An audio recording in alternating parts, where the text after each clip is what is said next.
So next 10 seconds.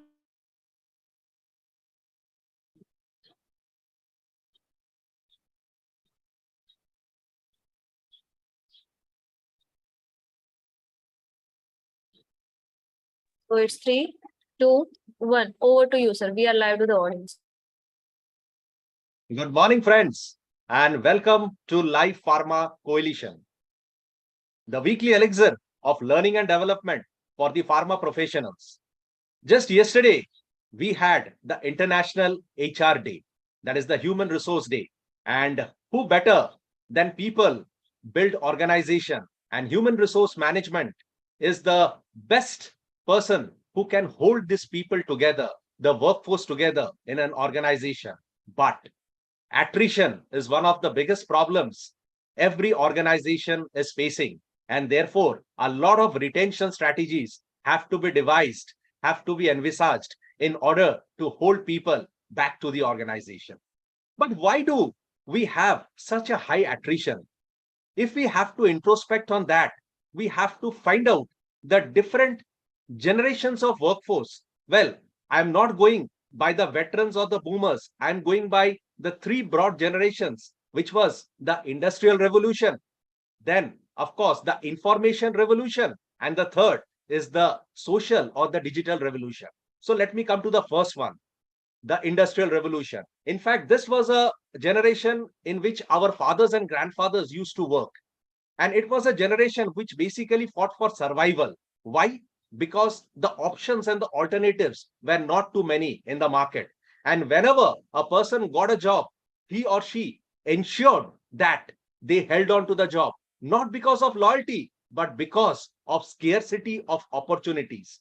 Because we often talk about loyalties of the people who were in the industrial generation or the industrial revolution, but it was not exactly loyalty. It was scarcity of other jobs that could attract them or where they could join.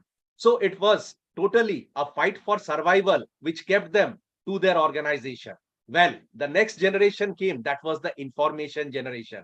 Now, this generation did not have to fight for survival because that was already taken care by their parents. Now, what they wanted to do basically, they wanted to increase their standard of living. And that is how they decided that we have to buy a flat, not towards the fag end of my career, but right at the beginning of my career, so that by the time I retire, I hang my boots, I'm already through with my EMI.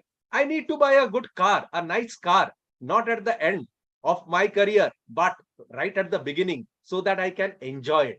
So this was a generation which never had to fight for survival, but had to increase the standard of living. Now, these people were also not too very loyal because there were opportunities which were there, and anytime they found that the boss was not appealing or the environment was not conducive, they switched jobs. Now the third generation, that is the digital revolution or the information revolution. Now this revolution was something where the jobs were plenty and information was free. Well, you could learn coding, right, for free on the internet, and you did not have to spend money for it. And this generation had people who often shifted jobs right at the drop of a hat, because this generation neither had to fight for survival nor had to fight to increase the standard of living. What they were more interested, they were interested for the quality of the workplace they used to work in. They needed quality of their job. They needed quality of the environment. They needed quality of the role that they were doing. They were looking for better opportunities. And of course, learning and rewards were something that really attracted them.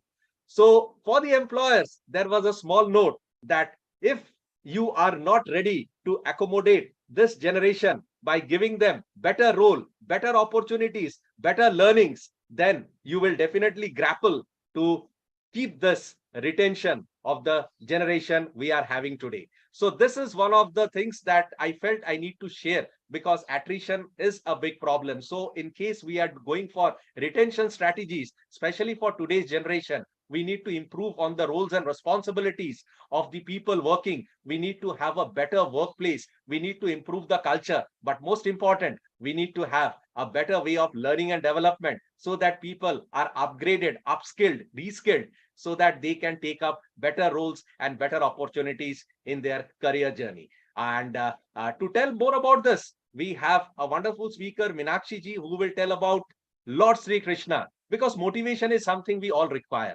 Because without motivation, there cannot be any perspiration. Because whenever we perspire, it is because there was somebody who had motivated us to go out in the hot sun and prove ourselves. But before that, let me take you through on the journey of Life Pharma Coalition so far.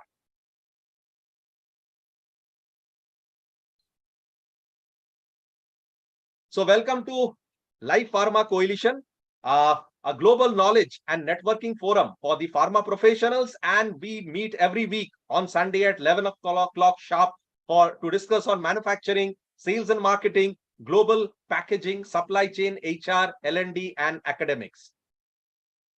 This is the LPC executive team and who have constantly been there and taking care of the weekly sessions.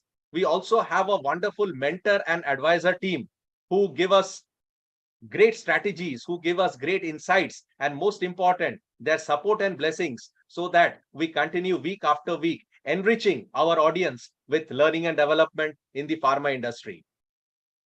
Well, our efforts did not go unnoticed, and we were bestowed with the Pharma Ratna Universe Award 2022 for the best healthcare webinar of the year. So thank you so much, Shabas sir, for giving us this award. And this is definitely a preamble for us to improve on the quality of our LPC sessions so that we can enrich and we can hold on to more number of audience in our coming days. So when COVID closed the doors for learning and development, LPC opened it through the online sessions. But the moment we could make a offline or a physical session meaningful, we started on 17th of March 2022 at LPC 100 Conclave at Mumbai. And thank you so much to the entire pharmaceutical fraternity for supporting us in this fashion. And we look forward to this support. To the next session that we had in a physical meet, this was LPC 125 Conclave at Ahmedabad. And thank you so much to our guest of honor, Dr. Ganesh Naik sir, whose birthday we celebrated last week. Thank you so much for sharing your wonderful insights, your knowledge, and your invaluable experience in the pharmaceutical industry, sir. Next physical meet was LPC Conclave 3.0 Navi Mumbai, which was in association with SIES School of Business Studies. And this was the first time that not only we had people from the pharma industry, the leaders, but we also had the budding or the upcoming leaders in the pharma industry, that is the students, the pharmaceutical management students who were a part of Life Pharma Coalition. And we carried that flame to the next meet, that is LPC 150 Conclave, which was at Naipur, Hyderabad, which was also ably supported by the pharmaceutical fraternity as well as our dignitaries from different companies and the students of Naipur, Hyderabad, along with their faculties as well as the principal.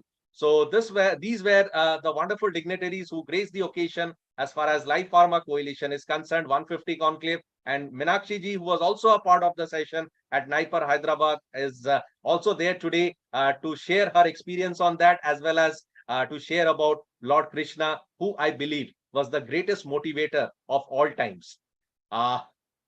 So coming back to today's session, that is leadership lessons from Lord Krishna. And who better than Mrs. Meenakshi Iyer, who is MD Niche Therapeutics Private Limited, to dwell on this topic and throw more light on it. Because I always believe that between the Kauravas and the Pandavas, the only thing which decided the fate of the war of Kurukshetra was Krishna, because Pandavas were outnumbered as far as Kauravas were concerned. So the only thing, the only person, the only motivator, the only teacher who could possibly make a difference was Lord Krishna, who was the charioteer of Arjuna. And that is the place from where Bhagavad Gita, the entire recitation, had originated. And this is what I really call the best motivator, the biggest motivator, the greatest motivator on all times. So we'll hear more about that from Meenakshi ji. And to support me as a panelist, we have Mr. Yashwant Mishra. And I'll now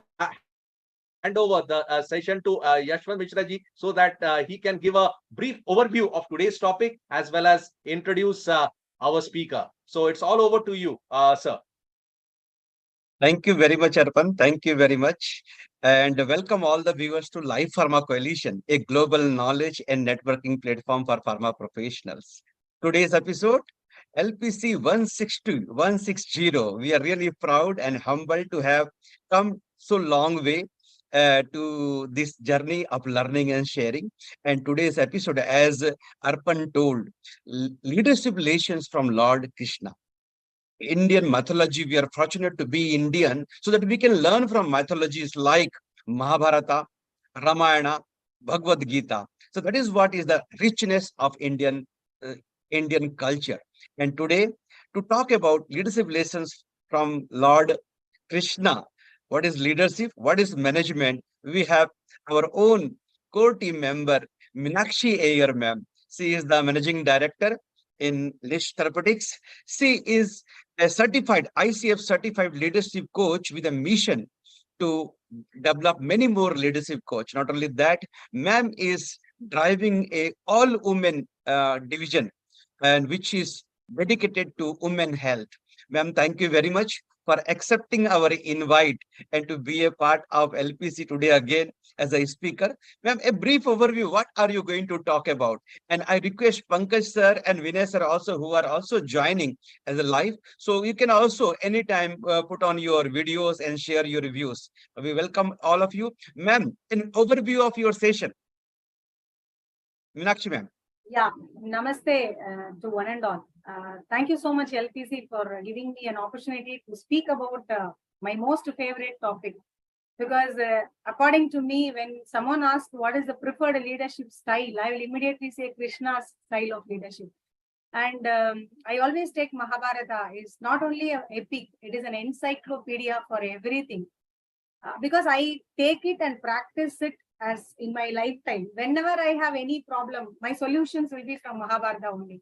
I will connect my problem, I will correlate my problem with some sequence or some chapters of Mahabharata, and I will take what happened to them, how they come out, so what I have to do. So I'm most, because being brought up, born and brought up in a Brahmin family, my father used to teach all these things right from our childhood.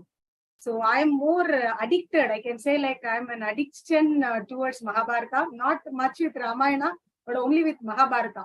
So, and Krishna is undoubtedly always my favorite leader.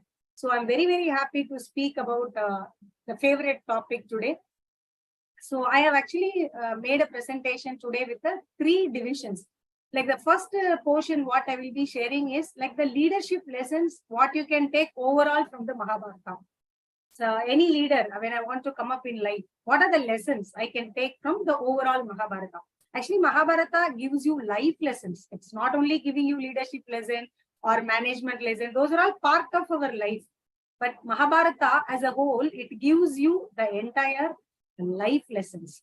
So today, one thing I will be touching with the management lessons. Another thing is leadership lessons. And the end, because Krishna, when you ask who is the hero of Mahabharata, everyone will say it is Arjun, because he is the hero, no?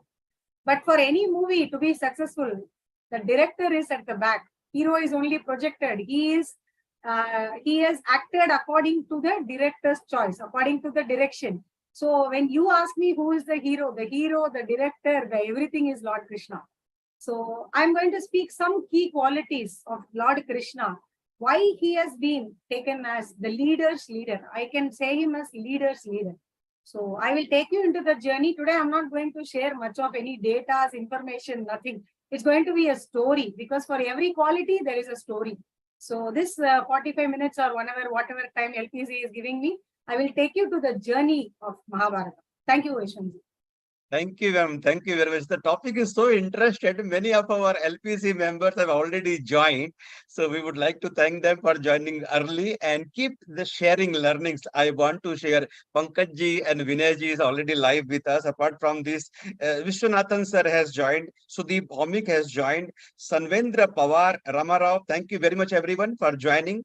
And keep on sharing your learning. Keep on sharing your learning and questions in the chat box. And with that, I would like to hand over to Minakshi ma'am again to give the presentation on leadership lessons from Lord Krishna. Ma'am, over to you. Yes, it is So visible. my presentation is visible, sir? Yes, ma'am. Yes. Yeah.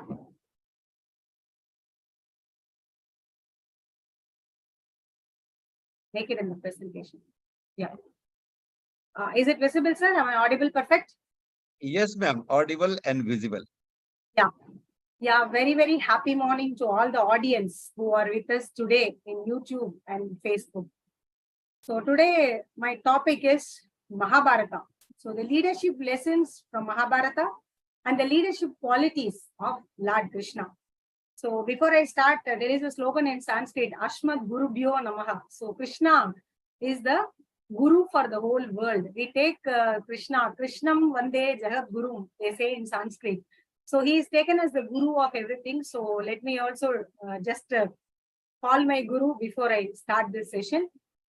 So let me take you into the journey of this Mahabharata. So we all know this Mahabharata and Ramayana is a greater epic of our India. So like Yashwant sir told exactly the perfect word. We are all blessed to be born in the Bharata Desham. We call it as the Bharata Desham. So Bharat is, we are very proud that we are born in this earth. And also we should be very, very proud that we have got these many two golden things for our life, the Ramayana, the Mahabharata.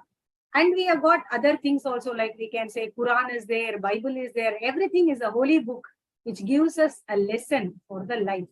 So today I'm going to take up this Mahabharata. So I'm going to compare this Kurukshetra war and the corporate world. Both are actually correlated more. Whatever the corporate world we are living today, it can be very well connected with the Kurukshetra war. So as you all very much know that Mahabharata is one of the finest thing which can tell you everything. So Mahabharata is originally known as Jaya. Jaya means victory. So that is one of the greatest thing that the mankind has ever heard or read. So even for reading it, even for hearing it, no, that gives you that much strength, courage, clarity, whatnot. So Mahabharata teaches so many things. There are lessons for everything. You name it, you can take a lesson from it. So that much it has got so much of insights and inputs. The corporate world is one of the best places where we can easily apply the policies, easily apply the things from Mahabharata to our corporate world, whatever we are living today. So it is a perfect guide for everything, for leadership skill, management principles, teamwork, achieving a goal, keeping a common goal, gathering the strength, facing the struggles and whatnot. Whatever you ask, you have a solution in that. So I'm just going to take you with the more of stories, because in Mahabharata we have only story. It's only a comprehensive story. Like you have got more than 100 stories, small stories inside this Mahabharata, leaving apart the whole story. So I just wanted to share you this thing during this COVID time, like how Arpan was saying, the COVID has opened a gate for LPC. Like that, when we were all in the COVID period, I just took this reading as well as sharing Mahabharata in social media. Continuously for 90 days, I was sharing Mahabharata in Facebook live every day. Every day, 1 hour, I used to share a live in Facebook. And I shared almost from the beginning to end of the Mahabharata. I have shared all the important things, and we connected it in a very nice way. So that is the time even I learned a lot about all the inner things of Mahabharata, like what are the lessons we can take about every character in Mahabharata, like starting from Bhishma, Karna, Arjuna. In every character, there is a quality in them. And those qualities, we can take all those qualities and we can inherit all those qualities inside us. And that will help us definitely to become a leader. So thanks to COVID for me also, wherein I took a lot of studies and thing in this Mahabharata. Right from my childhood, I was interested in this, but still that COVID has given a big way to read more about this Mahabharata. So whatever I learned, I just wanted to share with you all today. So what are the three takeaways I'm going to give you in this 1 hour session? What we are going to see. I have divided the segment into 3. The first session I will be sharing with you about the leadership lessons, what you can take from Mahabharata. And the second portion will be the management lessons, what we can take from Mahabharata. And the third thing is Krishna, the leader's leader. I title him like that. He is the leader's leader. Why he is called as the leader's leader? Because when the Mahabharata period, Bhishma was there. He is called as a Pitamahar. So Vyasa was there. All Drona was there. So many people were there. They were all called as a so-called leaders. But this one leader, Krishna, he has been unanimously accepted by all these leaders as a leader, not as a god. No one has taken Krishna as a god. They didn't worship him. We are only worshipping Krishna today. On those days, they have taken Krishna as a leader. They have accepted whatever Krishna says, they will definitely do it. It is not because of the God. It is not because that he is the incarnation of Mahavishnu and he has got a celestial powers. No. He has got one of the finest leadership qualities. That is why Krishna can alone be called as the leader's leader. So I'm just sharing you few of the leadership lessons. There is a tons and tons of lessons. For that, we need to invest months together to learn all these things. But I'm going to give you a small crisp from all those things. The first thing what I have mentioned is common goal, a team spirit. We all know that Mahabharata is a war between Pandavas and Kauravas. The Kauravas, 100 people, here only 5 people. So common goal is very, very important. And team spirit is very, very important for winning anything. That is what the first failure of Kauravas, wherein they don't have any common goal. Most of the people, they don't want to fight against the Pandavas. There was only one person called Duryodhana, out of the ego, want to fight and destroy Pandavas. All others were saying, why can't we give the small land for them? They are asking only this much. Why can't you give? He didn't listen to any of them. It is an individual motto of Duryodhana to destroy Pandavas, and there is no common goal. His goal is only to fight with the Pandavas and make them to go without anything. So that is the first reason why the Kauravas failed. So when as a corporate world today, we all have a team. So in that team, if you don't have a common goal, then you cannot be a successful team. The team spirit comes when there is a common goal. My common goal is achieving this. My common goal is making a sale of this much. My common goal is serving the society, serving the mankind with all wonderful drugs, wonderful medicines. So this, I'm saying it all this for an example. So the team with a common goal will only have the spirit of winning. That is the first lesson what we have to take from Mahabharata. No individual motto. We all have individual mottos, but still when it comes to the company, when it comes to the corporate, there is only one goal. That is, my team should win. My company should win. That is what we have to have. And second thing is strategy and action plans. Mahabharata is all about strategies. You all know there is one character called Sakuni. He is the mastermind of Kauravas. And here this side, we have another mastermind, that is Lord Krishna. So there was always a strategical game between the Sakuni and Krishna.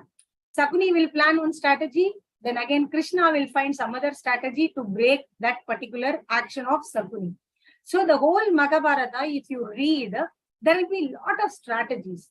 And it also emphasizes it is not only that you have a strategy, you need an action plan. See, my strategy is making that Sakuni's strategy was actually to destroy the Kauravas, not the Pandavas. We all know the story why Sakuni was there in this side and what is his individual mottos. So he makes strategies and plan according to that strategy. Krishna also plans like that. So the most of the times, the strategy what Sakuni planned, it may not come to action because somehow or other Krishna will just break it. So it also gives us a lesson like it's not only important to make a strategy, please make the strategy into action. When you are not having an action plan for the strategy, how I am going to do, who is going to do, how it is going to be done. So if you don't have all these things, then your strategy is waste. So that is what the one lesson what we have to take. Choosing the resources wisely. This is one of the finest thing as a leader we all should learn from Mahabharata. Choosing the resources. Like when the Kurukshetra war was declared, The Kauravas were having he is going to be the superior commander, Bhishma will be the Pitamahar is going to be the superior commander, and Drona will be heading one wing, Kripacharya in one wing, and Ashwatthama, and all these things. No, they had resources. So what we need to do as a leader, the leader should always know how to choose the resources wisely. The one mistake what Kauravas did is choosing Krishna's resources, not Krishna. If they could have chosen Krishna, the war would have ended in that second itself. So they don't have the knowledge of choosing the resources wisely. So as a leader, your team will have a mixed peoples. One will have a skill, one will have a will, one will have some kind of a different thinking pattern. So as a leader, you should choose your resources wisely and delegate the job according to that. Okay, this person has got the highest skill, so I can delegate this job to him. So this person is lesser in the skill, but he has got the highest will, so I can dedicate this job to him. So like that, as a leader, you should always choose your resources very, very, very wisely. Attitude decides altitude. This is a one big lesson what Mahabharata has taught us. We all know that Duryodhana is the highest attitudinal person. Right from his childhood, he was having such a bad attitude. He was very jealous on his own cousin brothers like Pandavas. And the two persons I can say with attitude, one is not only Duryodhana, his father Dhritarashtra. So Dhritarashtra is also a person with a bad attitude. And second person is his son, Duryodhana. So it has been inherited from the father, like the attitude is always from our parents. So whatever Duryodhana carried is all from his father, Dhritarashtra. He had a complex that he is a blind man and he has got a kind of envy, jealous on his own brother. And that is where it started. We all know that story. So as a leader, your attitude decides your altitude. Wherever we want to reach, wherever you want to go, if you don't have a good attitude, bad attitude is like a flat tire. You can't move anywhere without that. So keep your attitude right. That is what the lesson, what Mahabharata is teaching us. Division of work. As a leader, you should know to whom how I have to divide the work. One job will be done. See, like what Krishna did exactly. He, before the war, before the Kurukshetra, Pandavas were right from the childhood. They were not brought up as a prince. They have most of their days gone in a forest only. They were brought up in the forest. They were not treated as a prince at all. So from all those days, they are a little bit weaker than the Kauravas, because Kauravas already Dhritarashtra was a king and Duryodhana was ready to be the prince. So they were in a different attitude. They were all in a cloud. But these Pandavas, they are always they faced a lot of struggles, poverty, everything in their young age, in spite of being a Rajakumarans. So what Krishna did, he made them stronger right from the beginning by like dividing so much of work and making a lot of alliances, like even including the marriage of Draupadi was arranged by Krishna only. Because to strengthen them, they need an alliance from other kingdoms. And Krishna always he divides the work and give it to everyone. Not even in Mahabharata war, Arjuna is dedicated for killing this person. Arjuna, you are dedicated to kill Karna. Like that. Bhima, you are dedicated to kill Duryodhana. Nakula, you are dedicated to kill Sakuni. Like that, Krishna divided the work. And he told, this is your target. Keep this as a target and work. That is the one lesson what we have to take from Mahabharata. Then Arpan was saying this motivation is a key to success. We need someone to motivate us. Whenever we are down, we need someone to, Arey, chalo, kar do, you can do it. Come on, make it. You can do it. Come on, I'm with you. Come on, do it. Like that, we need that kind of a motivation. And Krishna is the one person who has been the motivator for the whole Mahabharata. He motivates the Pandavas whenever they are down. Even at the time of their exile, even at the time of the losing the Dice game, even at the disrobe of Draupadi, in every situation, Krishna was a motivating factor for the Pandavas to move in their pace of life. And the last thing is being focused. Mahabharata teaches us the one thing, which is being focused on what is your goal. I want to reach there. That is my focus. I want to achieve this. So you have to be very, very focused. I think you all know this story inside Mahabharata. Like once Dronar was arranging a competition between Pandavas and Kauravas, and all these boys were all small kids.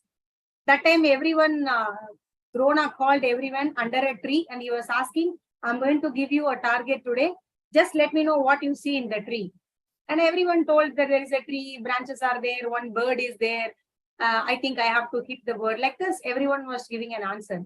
And there was only one smart boy from the crowd who came out and told, I am seeing the bird's eye and I want to hit that eye.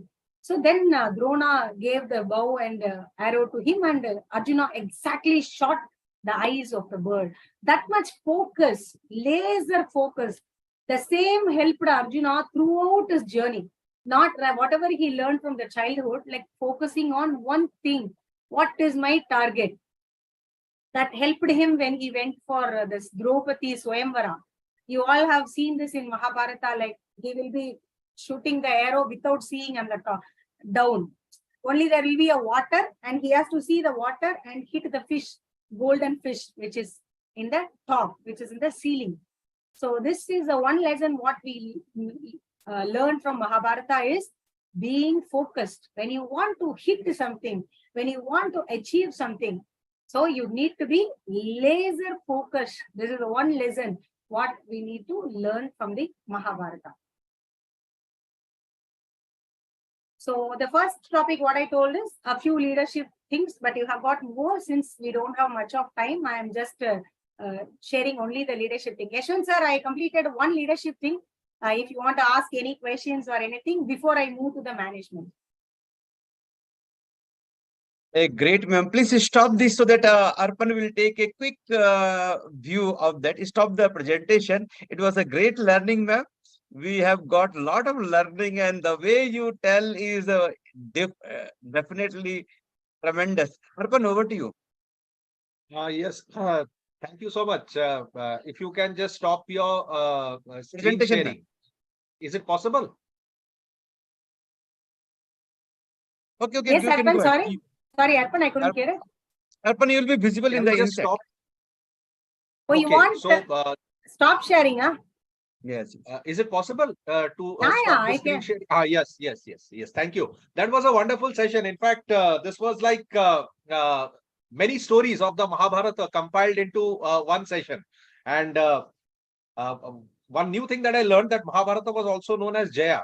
And corporate world is one of the best places where the ethics from the great epics can be applied.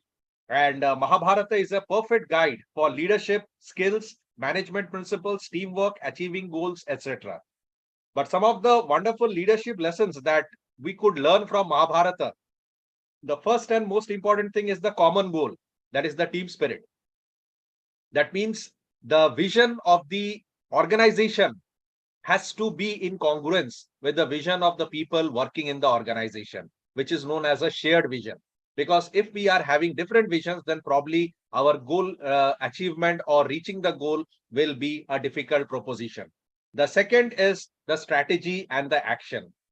Because unless and until we have a strategy, we will not be able to chalk out an action plan. And to put a strategy in place, we need smaller things known as tactics, which is for the short term. And then third is choosing the resources wisely. One of the most important leadership qualities is that a leader is blessed with many resources, but how well he utilizes the resources efficiently and effectively determines the success of a leader, because he knows the person from which he can get the maximum and which door to knock when he has a particular requirement. The fourth is, of course, something which I always believe, that attitude decides your altitude. So I can add one more thing. Attitude of gratitude will decide the altitude. And definitely we should all be very much grateful to the wonderful things that we have got. And we should always try to be very modest in whatever success we have achieved. The next is the division of work. Yes, the right man in the right place doing the right work at the right time, giving the perfect result. Yes, And that is what division of work is. Motivation is the key to success. Yes. And that is what today's session is all about. How Lord Krishna was able to motivate Arjuna to take care of the Kauravas almost single-handedly. And that is what motivation makes a person walk the extra mile, do the extra work to achieve success.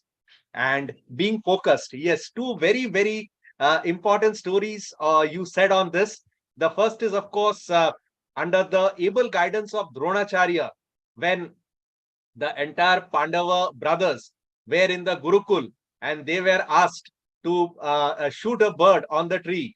And when Dronacharya asked them what they were able to see, some said the tree, some said the leaves, but only Arjuna said, I can see the eye of the bird.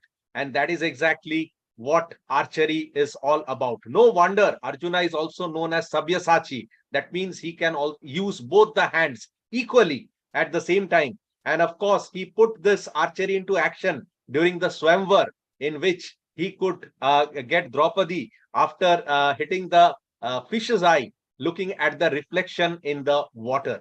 So we never know which skill is going to help us in which endeavor.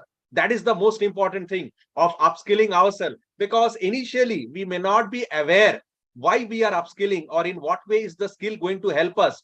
But in the long run, we will be able to realize that, yes, this is the skill which has helped me reach success or the pinnacle of success. LPC is also that sort of a platform. Every Sunday, we have speakers speaking on different topics, which may or may not be relevant to us at that very moment of time. But we never know when that topic or when that session becomes relevant to us. So that is why we always need to be at LPC with our eyes, ears, and mind open, so that we can grasp every new information that comes to us. In fact, I have written 3-4 books already on the LPC sessions. Yashwant ji has published it. I did not find a publisher, but I have written, and believe me, these are actually some of the biggest fortunes that I have of learning from different leaders who have adorned the platform of LPC for the last so many years. So thank you so much, Meenakshi ji, for such a wonderful part 1 session of Lord Krishna's motivation. Now we will go over to part 2. In case Yashwant ji has any questions, he can direct it to Meenakshi ji. Over to you. Thank you very much. Thank you very much, Arpan. This is a great learning and the great way of summarizing the key learning points, Arpan. And as I told, the topic is very interesting. A lot of people are sharing their learning also. I would like to just recognize one or two. So Rajneesh is there with us. Vinay Dhat ji is there with us. Satish Pandey is there with us. Anytime they can share their views also. Vikramaditya Jha, very nice discussion, ma'am. It was wonderful learning from you. Bird's eye view, the greatest lesson you told. Thank you very much, Vikramaditya. Satkum, with Satish Kumar, I think, superb explanation about leadership relations. So simple and spectacular. Thank you very much, Satish. And Vishwanathan, sir, great going, ma'am. It is wonderful to know. Great. This is how one should look at and learn, get educated. So, Sanvendra Enterprises. Thank you very much, everyone. And Satkum says, well said, attitude is important, but the association is also very important, like Karna.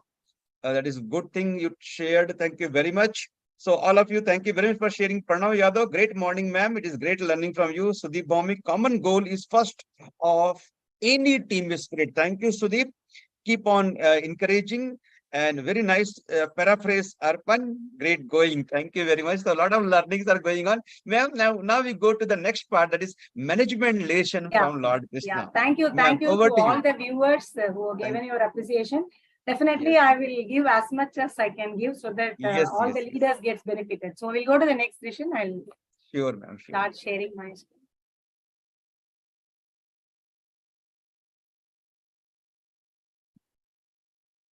So this is where we have to continue.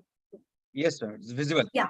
So the key management principles, like till now, I just share you some of the leadership principles, lessons, what we have to take from Mahabharata. So now let us go into the management. By seeing this picture, I think most of you will know what is this picture is about. This is a picture which is saying the exile of Pandavas. Because when they asked Duryodhana about giving their own kingdom, the gentleman told, you just go and have an exile for 12 years and 1 year, you have to do in Sanskrit we say Ajnada Vasam. That means you should, no one should recognize you. You should live in like in corporate world, we call underground life. Nobody should know who we are. And that is a thing what this Duryodhana has given for the Pandavas. So these Pandavas, along with their mother, they all went for an exile for 12 years. That is actually the very biggest punishment. That is the very biggest adversity what Pandavas have faced. Because they are all princes and Kunti is the so-called Rajamata. She was also traveling along with her sons to the forest. And 12 years they have to live a life in the forest. So that was the biggest adversity for Pandavas. And you know one thing, like the adversity is always a disguised opportunity. But as a human, we may not know. We will just get demotivated by seeing the adversity. Oh my God, 12 years. How can I survive in a forest without anything? They have to be dressed like this with a white dhoti and white this thing. We have all seen Mahabharata. I love this P.R. Chopra's Mahabharata because I'm a desperate fan of him. I used to never miss even one single episode when I was in childhood. So they will be dressed like this and they have to go and stay in the forest without anything. They were just abandoned as it is. Like they have to go to the forest without anything. So this was the situation, like it was an adversity for them, undoubtedly. But what happened exactly, that adversity only gave them a lot of opportunity. They converted all their weaknesses into strength. See, even though Arjuna was one of the finest archer, one of the finest soldier, finest person in the archery, he also had a lot of weakness. Like we always say that becoming a king is not by inheritance. You should have the quality to become a leader. You should have the quality to become a king. So Arjuna didn't had so much of qualities to become as a ruler. So he had a lot of weakness, not only Arjuna, even Dharma, that Yudhishthira, we call as Yudhishthira, Arjuna, Bhima, every one of them had got a lot of weaknesses, especially Arjuna and Bhima. So during this exile period, in spite of the adversity, though it was a very challenging period for them, that period only gave them a tremendous strength. The first thing is Arjuna got all the Pasubhadastrams. Pasubhadastrams is the most powerful arrows from Lord Shiva. So when Arjuna was there, he did a tabas on Lord Shiva and he had got all the Pasubhadastram. There is a story for that also, which I cannot share it now. I'm just sharing a glimpse of that. He did a tabas on Lord Shiva and he got the Pasubhadastram. That is the most powerful thing. I don't know how many of you know that the Pasubhadastrams is not like other arrows. It is an invisible arrow. It will be hanged in the trees. Whenever you think of that astram, it will immediately come to you. You cannot keep it in the back. It is not visible like other astrams.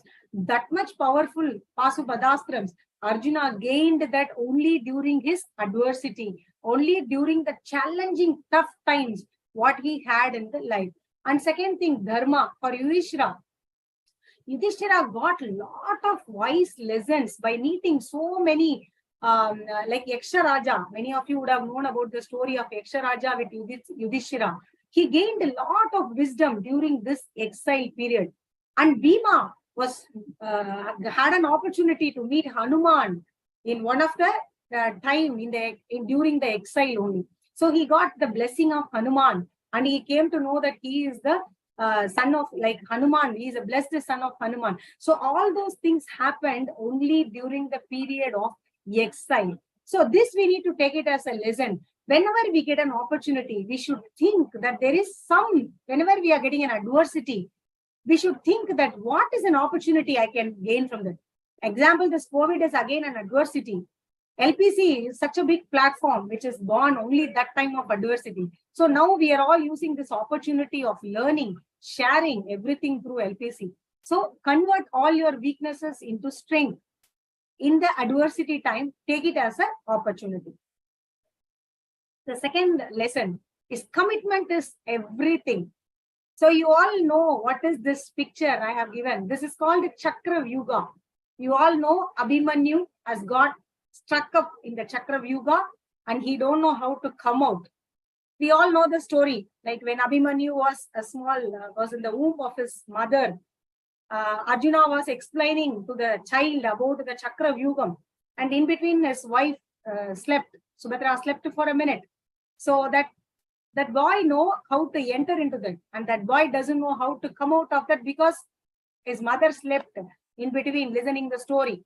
So that boy, a 16-year-old boy, when he was committed to a war, everyone was wondering how this 16-year-old boy will go inside and fight, and that too inside the Chakra Vyugam. Chakra Vyugam is the most toughest Vyugam of Mahabharata, wherein everyone will be surrounding you. The one man has to fight in between, surrounded by everything.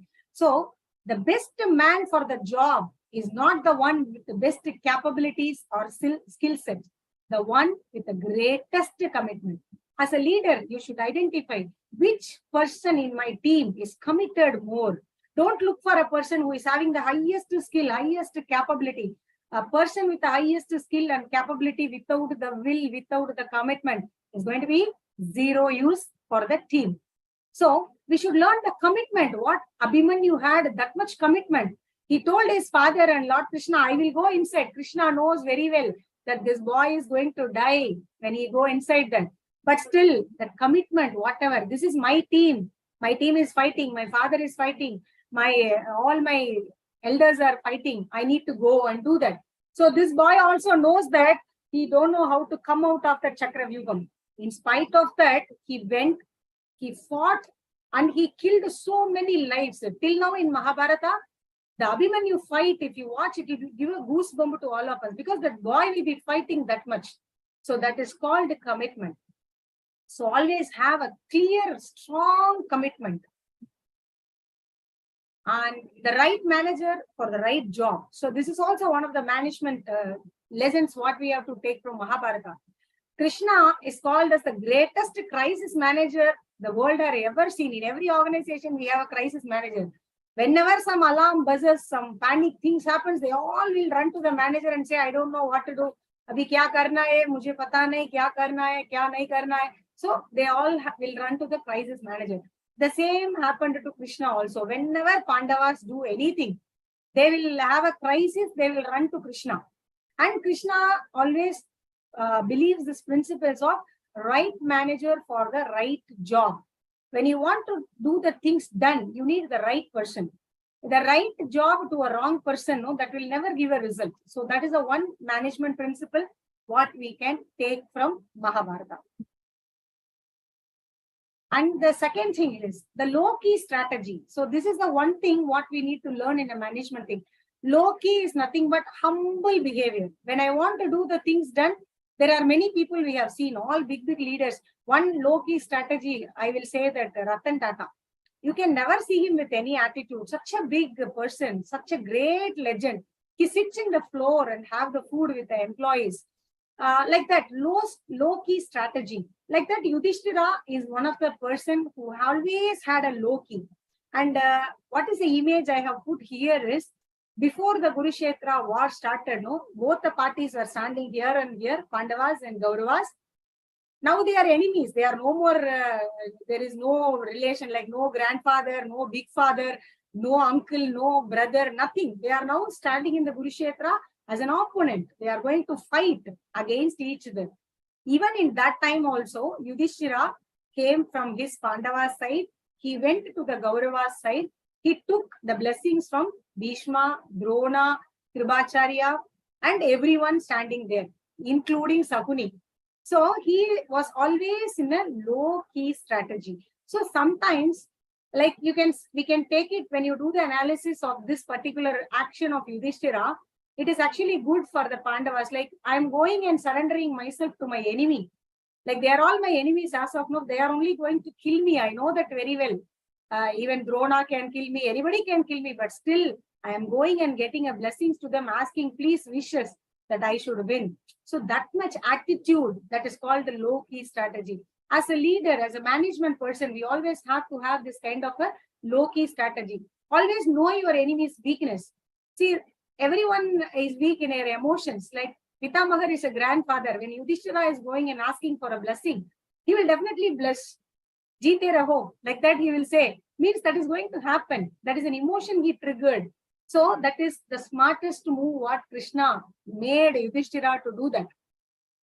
So this is one management lesson is always operate in a low key strategy, and know your enemy's weakness. What is their weakness and exploit it. When I am weak in this thing, just exploit the weakness and convert it as your strength. And always take a calculated risk. Most of the leaders, they don't want to take a risk. I say, Rene Dona, why I should take a risk, why I should go there, why I should do this. No. Yudhishthira very well knows that if I go there in an anger, if someone hits me, if someone take a sword and cut my head, I will die. Still, he knows that. He took a calculated risk and he went, if I go with the emotion, they will not touch me. That is the strategy what Yudhishthira applied. So this is also one of the management principles. This is the one which I really like the most, being a women respect and empowerment. And most of us know this picture and the scene very well. This is the scene wherein Draupadi, Draupadi Swayamvara was there and Arjuna has won in the Swayamvara and he married Draupadi and all the 5 brothers are coming to the home. And Kunti was cooking something because they are in the forest and this woman was cooking something. Standing in the back, they are told, Mama, we all got something surprise for you, some special thing for you. Being a mother, she didn't turn the backside and she told, share, all of you share it and have it. She doesn't know that there is a woman standing behind and these boys are saying about a woman. Without knowing, he told that share it. That word is absolutely a wrong thing. But even though it is a wrong word from the mother, they respected her like anything. Till the whole episode of Mahabharata, whatever Kunti says, all the 5 sons will adhere it like life, like they will never disrespect the mother. So that much respect they have given to the mother, whether it is right or wrong, whatever it is, they always respect their mother. And one more management lesson is, when a woman is disrespected, that is a history. Draupadi has been disrespected in Mahabharata. That was a spark of this war. So wherever in an office, in a corporate world, wherever in a place, the women is disrespected, the entire thing will go in a mess. That is what the management lesson, what we have to take from Mahabharata. Respecting a woman is respecting like a goddess. So like it's not out of the attitude of a woman, what we are saying. It is like a woman deserves a respect. So in any team, having a woman, we don't take, there are many companies I know, they say that I don't employ women. I don't take women into sales. We don't appoint women. We don't take medical reps in a women. Still we hear a lot of companies are there. So that is why in Nishi, we had a strong thing like we will create the complete women's wing, wherein everything will be a woman. First line manager, second line manager, everything is going to be a woman. So any team which don't have a woman is always an unbalanced. Because to match the masculine triads like aggression, dominance, you need a female who can balance it with the harmony and sustenance. So this is the one big management lesson what we have to take from Mahabharata. Okay, so Yashwanji, this is over. Now I am going to the last chapter that is about Krishna. Right, ma'am. Thank you very much. Wonderful sessions. Thoroughly enjoying, first of all. So before you go to the last lesson, a quick recap, whatever things, learning points you talked about, management lessons from Lord Krishna, and those lessons turn your weakness into strength. Wonderful lesson you talked about, ma'am. Convert all the adversity into an opportunity, just like Arjuna. During adversity only, Arjuna got Parsvastra. Yudhishthira got Dharma, Bhima got Hanuman, made Hanuman. That is why also you gave an example of LPC was born during the adverse condition of pandemic. Second lesson you talked about is commitment is everything. Just like Chakravyuh entered by Abhimanyu. So don't see that who is the best capable person, but you should look for the best having greatest commitment for the job. So we should prefer commitment over the capabilities. And third, you told about a right manager for right job. Krishna was the greatest crisis manager. He was very clear about whom to use in what time. And fourth lesson you talked about was low-key strategy, like Yudhishthir. Know your enemy's weakness, exploit them, and also take calculated risk. And not only that, the last one you talked about, the women empowerment. Women, respect the women empowerment. And you give a wonderful example of that Kunti and Draupadi's team with aggression and dominance of masculine trait should be balanced with the feminine traits of harmony and sustenance. This is the learning we can get from the management lesson from the Krishna. Wonderful, ma'am. We are thoroughly enjoying. And just to let, there are many more people have joined live. Viraj Pawar, sir. Thank you very much for joining. Your learning points, Viraj, sir. Thank you very much. Yes. Hope I am audible. Yes, audible Yes, and you're visible. audible. Can you please turn on your video? Yes, video is on. Video is on. Yeah. Okay, there you are. Yes. So thank you so much. First of all, it was a very wonderful topic that you chose up, and madam, you are really a good orator. The way you are, thinking all the points from the Mahabharata with the current corporate world is phenomenal. And I think the way you are trying to correlate the current situations will definitely help us to manage the current show in a better way. So good, Yashwant. Thank you so much for this wonderful topic. And madam, please carry on, because I'm dying to listen about Krishna. Then probably we can have some very wonderful insights all put together. Thank you. Thank you very much, sir. Thank you very much. Keep tune in. We will at the end we'll take your more sessions, more learnings. So, ma'am, over to you now for the last part. Just a moment. I also have Mr. Satish Pandey here. In fact, we both work together in Riders at one time. So, Satish, are you still there? Can we hear your take home from Meenakshi ji's session? He is now VP in Intas, taking care of urology and nephrology. Amazing, Arpan. I'm around here. Thank you very much. And I'm a good follower, a great follower of LPC. So the centuries have gone past by. And this topic currently at this point of time is very apt. And Ms. Meenakshi, she is elaborating on those points, which is very relevant in our current scenario for the leadership. So probably those who are missing it out, they should watch it out, rewind it and get it back, because it cannot be so eloquently put it across as Meenakshi is putting across. And these are very valid points in the current times, because we are finding how the current times are changing, right from personal to professionals to the systems which is moving across. And probably if the leaders, they have the attitude, but if they are not able to implement it across, then probably everything goes fall away, which we are seeing in our daily lives. Probably these are very old lessons, centuries and centuries old lessons, but very, very apt in the current points of time. So those who are at a leadership positions at varied levels, probably these are the learnings worth implementing. And even if 1% is implemented, probably a sea change can be seen across. So hats off to LPC, hats off to getting Meenakshi on this. And Meenakshi, you are doing a very great job in a great delivery, which you are continuing. So Yashwant, Arpan, thank you very much. Go ahead. There's a lot of learning in every session of LPC. This is no lesser than that. Thank you very much, sir. We Thank look you so forward to much, you also sometimes. Yes, Satish, sir, yes. we look forward to you also confirmed sometimes himself to as share a your views. speaker, and just the day before he had to be Yes. admitted. So we Yeah, are looking for the day when Satish ji is available to be on board as a speaker on LPC Sunday session. So thank you so Great much. learning. Yes. Thank you. So thank you very much, sir. And for giving again to Meenakshi ma'am, there are a lot of people sharing their insights. I cannot stop. Vikramaditya Jha says, whenever we fail to get answer of our failure, we must go to epic book Mahabharata to get the correct answer. Wonderful, ma'am. What the talk is what Satish Kumar says. Thank you very much, everyone. Wonderfully defined about law, key strategy, mind-blowing concept. So Deep says commitment is very, very important, the best quality one should have. Thank you very much, everyone. This encourages us to bring about a lot of new learnings, and learning and sharing is very, very important. Now, without delaying, I again hand over to Meenakshi ma'am for the third part. Ma'am, go ahead. Thank you, Yashwantji. Thank you all the viewers for your wonderful encouragements. So the last topic is like great leaders are born or made. So if I put a question to anyone, they will say that great leaders are not born, they are made. This is a universally the word, what this corporate world is teaching us, like anybody can become a leader. They were not born, they are only made.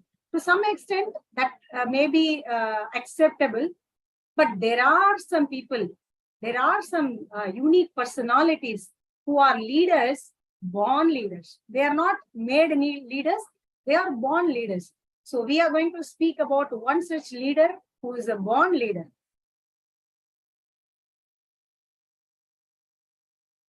So the born leader whom I am going to speak is Lord Krishna.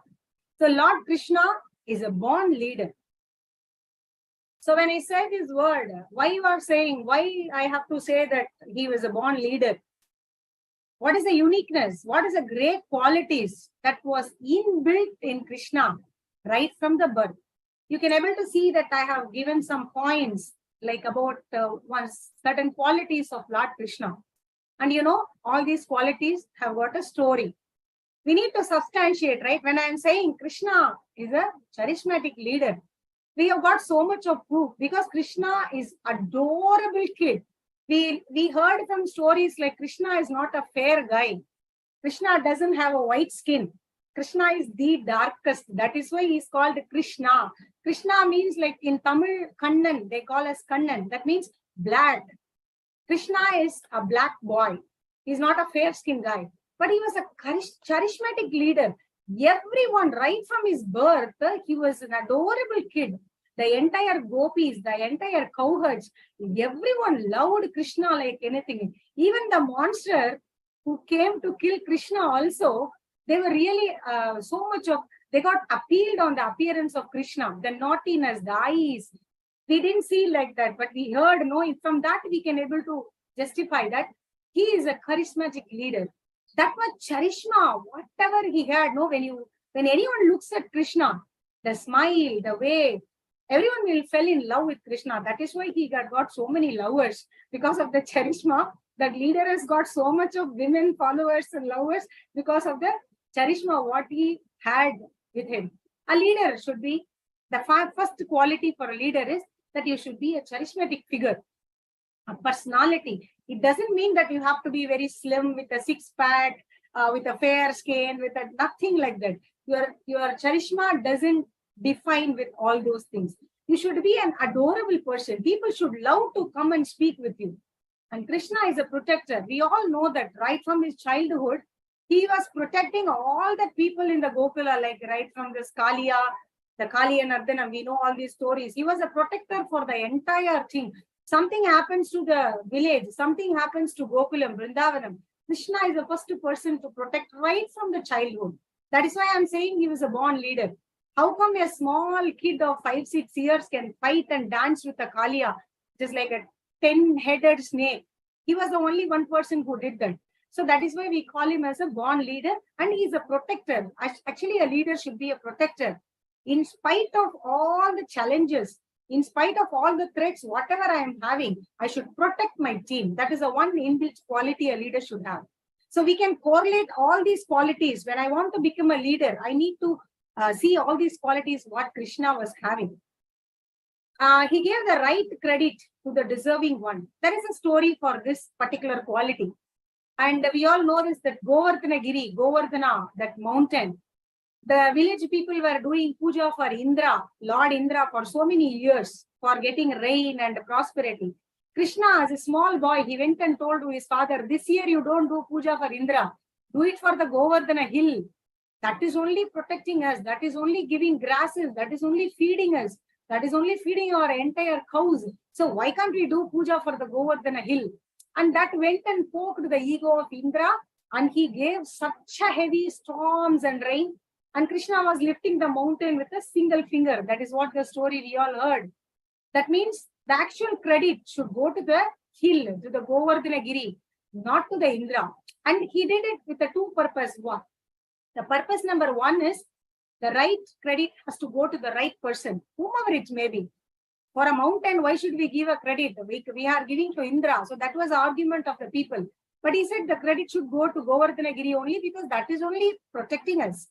And that other thing is like the Indra was having a lot of ego and attitude. So Krishna wants to give a slap to the ego. Whenever someone is having an ego, he will nicely pat them and slap them and bring down their attitude and ego. That is one of the finest quality of Krishna. And Krishna was the most courageous person. We all know this because a ton of monsters attacked Krishna. Kamsa was keep on sending the evil spirits to kill Krishna, but nothing worked out. He was such a courageous boy. Right from his the thing like Thadagi we call, that is the first monster what was sent by Kamsa to kill her. She came and took Krishna and she started feeding Krishna, and Krishna, even lesser than the age of 1, killed that Thadagi. So that much courage. He was a courageous leader. So he always believes in teamwork. Whenever he go for a play, whenever he do any kind of activity, he goes along with the team. You can never see Krishna alone anywhere. Like he will be with Balarama, with his cowherds, with all the friends, with the gopis. Somehow or Krishna always surround himself with a team and never alone. He was a democratic leader. Why I am saying that he is a democratic leader? After killing Kamsa, his own uncle, after killing Kamsa, what Krishna did is he gave the kingdom to the Kamsa's father. He was in a prison. Kamsa put his own father in the prison and he took the kingdom. So after Kamsa's death, he again gave that kingdom to his father. And he always acted in a democratic way. Even before the war of Pandavas and Kauravas, he asked it like it's a democracy for them. You have to give them their own kingdom, but they didn't give it. So Krishna always believed in democratic way of leadership. And a great convincing power. For a leader, you need a strong convincing power. Krishna was a great convincer. This I can say one example. There are many examples, but I can say one example that during the Draupadi's Swayamvara, Arjuna was disguised as a Brahmin. He didn't come as a Kshatriya. Because on those days, when you want to come for this kind of a Swayamvaras, you need to be Kshatriyas, not the Brahmins are not allowed. So this Arjuna was disguised as a Brahmin and they are all arguing that this fellow should not contest. And Krishna only convinced and made him to take part in that Swayamvara. And he finally hit at the golden fish and Draupadi, and he won Draupadi in that Swayamvara. Then also again everyone was fighting like how can princess can marry to a Brahmin, because that is against their law. So then also Krishna only convinced everyone and made that situation in a normal thing. So wherever there is a crisis, that's why I told he was a crisis manager, because he had a highest convincing power. So he always foresee the problem and give proper advice. It's not because that he is a god. He always foresee that this will happen, this will happen, this will happen. So when this happens, you do like this. So he always gives advice to the people, foreseeing the problem. And Krishna was absolutely a great visionary leader. The one example what I want to quote is a magical vessel. I don't know, many of you would have heard this also. Krishna gave a magical vessel, a magical pot to Draupadi when they were in the forest during the exile. Because Bina Khana, to how they will live. So they need food, no? They can't get much food because Bhima is a big eater. Everyone is a big eater, and how these women will give food for all these men? A woman with the 5 men has to manage the family. So keeping this in the mind, you know what Krishna did? He gave a vessel to Draupadi, wherein that vessel will keep on giving food. We call it as Akshaya Patram in Sanskrit. Akshaya Patram means like it will always, you can take food from that continuously, non-stop food will come. So that was the one thing what Krishna did, keeping in the mind. And there was one small story in that also. Duryodhana will send one rishi to their home saying that go and have food at their home. And they are already struggling. They don't have any food. So this vessel what Krishna gave, that helped Draupadi to feed for the sage.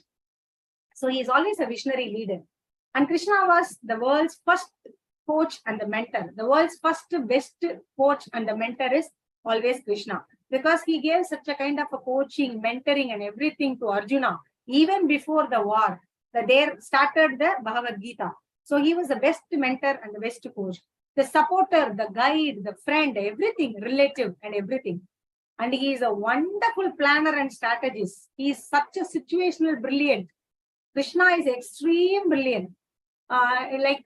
He have taken his Gurukulam only for 60 days. Everyone took it for years together. But this Lord Krishna has taken only 2 months Gurukulam. That too after the age of 16. But he was such a brilliant. He planned strategy. He know how to do the things, how to make the things happen. So these are some of the qualities of Krishna, which is right from the birth, which made him as a great leader. So again, why Krishna is called as what is the thing as a leadership quality we take from? He's a leader without a title. Krishna never wanted the title. Krishna was never called as Dwaraka Ki Raj, Aisa Kuch. No one calls him like that. They will call Radheshyam, taking Radha as a lover. They call Radheshyam. They call Partha Sarathi, Parthan. Parthan means Arjunan. They call him as a charioteer. They call him as a friend. They call him as a relative. They call him as a brother-in-law. But no one calls him as a leader. There is no title for that leader. But still, he is the only leader who made everything happen. So the leader, as a leader, we always should be very, very humble. And we should always give victory to our team, not taking the credit on our name. I am a leader. I have to be called as a leader. When success comes, I only take it. No, that is not a quality of the leader. So we should learn this from Krishna, that a leader without a title, he never taken any title. He never taken any success on his shoulders. But whenever problem comes, he will take on his shoulder. Whenever somebody curses, he will take all the curses on his name, not giving it to others. So that is the one finest leadership quality of Lord Krishna. So there is a one strong message to all the leaders from Bhagavad Gita. What is the strong message Krishna was saying? Do your duty without any desire on the result. The results, as a result, is not in your hands. So always stay focused on your process, not on the results. So this is a one big lesson as a leader we have to learn from Lord Krishna. So this message nowadays, the corporate version has been told by MS Dhoni. When someone asks, how are you playing like this? Why you are called as a cool captain? Why? Because Krishna was also a cool captain. Nowadays, Dhoni is called as a cool captain. But I call Krishna as a cool captain because he never gets tensed for anything. He never look into the results. He will simply do the process. He will simply do the work. My work is this. I will do that. Like that, Krishna always does. So the same thing Mahendra Singh Dhoni always says, that don't worry about winning and losing. Just focus only on playing. That is why I am a cool captain. So like that, this is the one strong message what is given by Lord Krishna in Bhagavad Gita. And this is one other leadership quality. Know your purpose, the why, and commit life to the purpose. So this image is nothing but killing Kamsa. The Krishna very well knows that my purpose of this is to kill Kamsa. Because before itself Krishna was born, some celestial voice has told Kamsa that someone is coming to kill you. That boy is going to kill you. So that means Krishna's purpose is killing Kamsa. So when my purpose is that, I should not look back on anything. I didn't see that he is my mama, he is my uncle. Why should I kill him? He was so close to my mother. And why should I do? No, nothing. When it is a why is everything. My purpose is everything. So when I am assigned with the purpose, when I am aligned with my purpose, I have to stay committed only to the purpose. So he was very clear on that. Be the first one to share your learning and knowledge. So Krishna always keeps sharing his knowledge to all the Pandavas, even to Sakuni, even to Karna, even to Duryodhana. It is up to them whether they take the lesson or not. But Krishna never stopped sharing any knowledge. He used to share a lot of things with everyone, whomever is there. Krishna used to share his knowledge. So as a leader, we should take this one quality from Krishna of sharing the learnings and knowledge, whatever. So I always take this. When I learn something new, I will immediately share it with the people, whomever I know. Because that is one of the finest qualities we have to take from Lord Krishna. And this is one thing, like stick to the goals. Always we have to stick to the goals. Krishna had got only 3 definite goals. So this is a very famous Bhagavad Gita slogan. We all know this. Paritranaya Shakurnam Vinashaya Dushkritam Dharma Samsthabanadhaya Sambhavami Yuge Yuge. This is the wordings. This is the thing of Krishna. There are only 3 goals for Krishna. Number 1 is the welfare of good. I have to give good. I have to give welfare to the good people. Second thing, I have to destroy the evil, whether it is in the mind or in the real. So that is the second goal. And third goal is I should establish the strength and the principles very strongly. That is why he gave Bhagavad Gita. So these are the 3 goals what Krishna had, and he stick to that goals. He never deviated. That is why he stood with Pandavas, not with Kauravas, because Pandavas had the good. So whatever goals he has taken in life, he stick to that goals. And I am keep on saying that Krishna is the best strategist. There are tons of incidents in Mahabharata. Like I can save it as a whole story for one whole day, but I'll say only this primary story, which I really like for the strategy of Krishna. So strategic approach of when to do, what to do, how to do. See, not only for building these strategies and also implementing this successfully. That is where Krishna's smartness. The best strategy, what he did is, we all know that Kantari will be blindfolding her eyes, and that eyes has got so much of power. So before the war, this Kantari called Duryodhana and told, boy, my son, come with a bare body, come as a naked to me.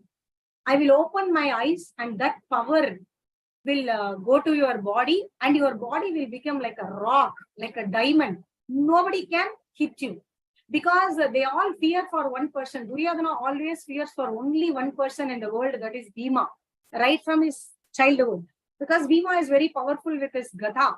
So he knows that in the war, Bhima already told, I will only kill you, man, and I will kill you in your thighs.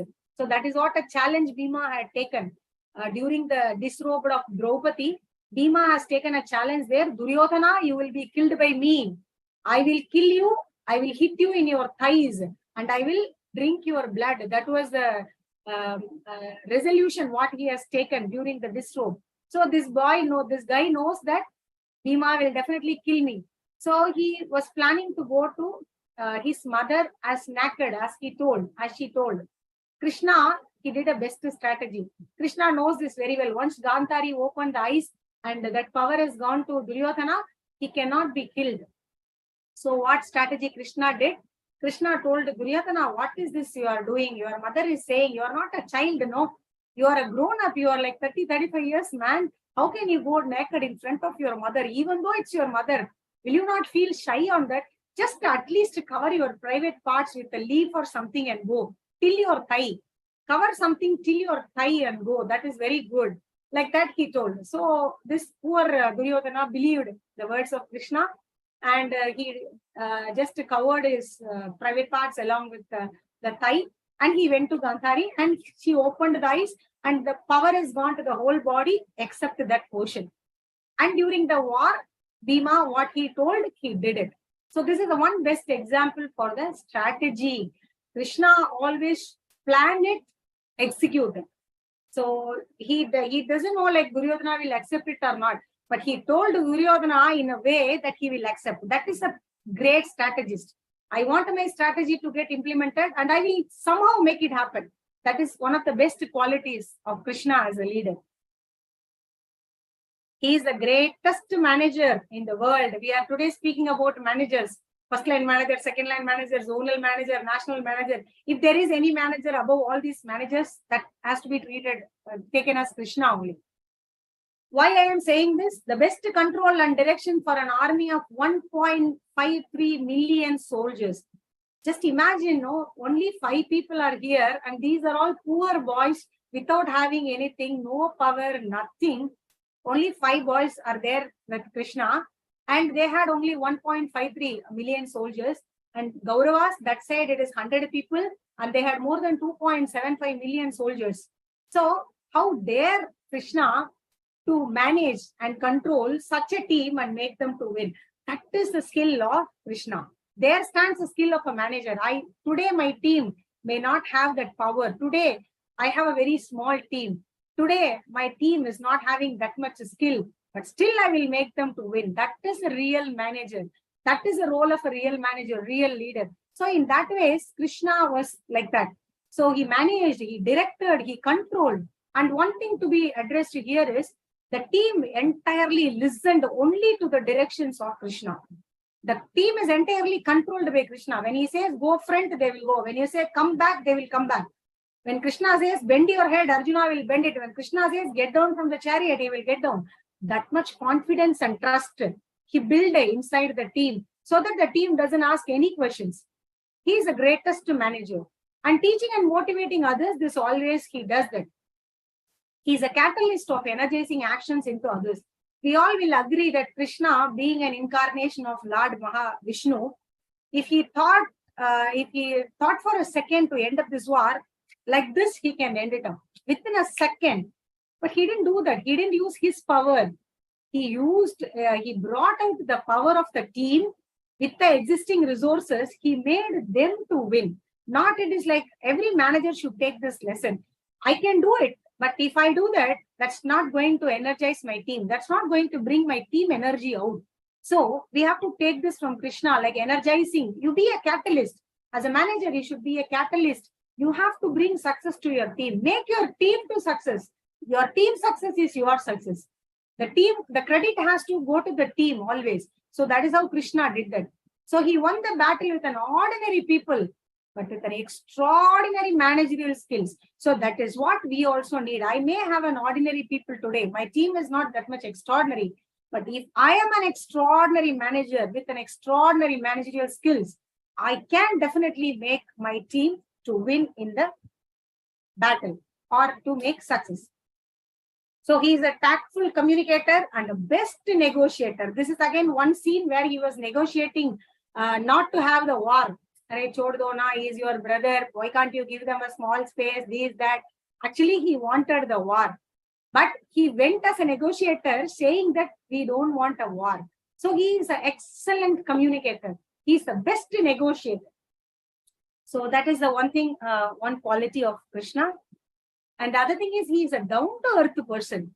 He never behaved that I am a god, I am a this, I am a that, nothing. Right from his childhood, he was a down-to-earth person. He always sits with the people. He always empathizes them. He is always one among the people. So that is the one behavior what every leader should inculcate from Krishna. And he handled everything with a calm mind. Have you ever seen the whole Mahabharata? Krishna never get tensed. Krishna never lose his patience, except only one place where you could have seen one image, Krishna taking a big wheel and throwing it on Bhishma, one post.